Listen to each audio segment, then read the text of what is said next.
tugushimiye ku bwa MI izina Irene muri Ndavi.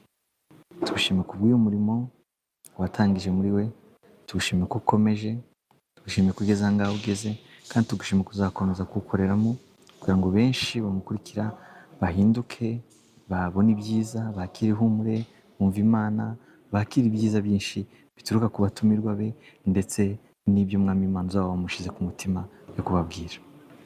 Ndagushimiye kandi no ku yindi mirimo yose ajya contributinga mu bwami bwawe, kubo afasha, kubo ashyigikira, n'ukuri icyubahiro kibi cyawe.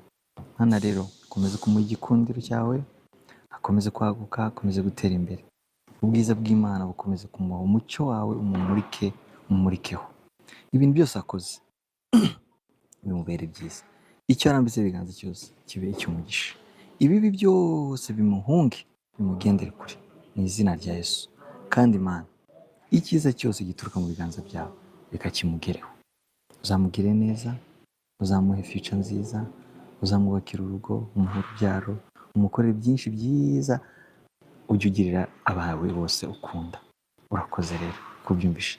Dusenge na Hussein wabanye natwe kandi ufata amashusho, umuhe umugisha. N'abadukurikirana bose bazumva kino kiganiro bazafashwe, bazishime, bazaseke, bizababere byiza. Urakoze Mana, amen. Abanyakana kuri twese karatureba. Ubisabiye we ingiye nyine Nayo ngewe aba kwisabira urugo. Gise cyabara rwisabiye, sabira urugo rwawe. Mana nanjye Wibuke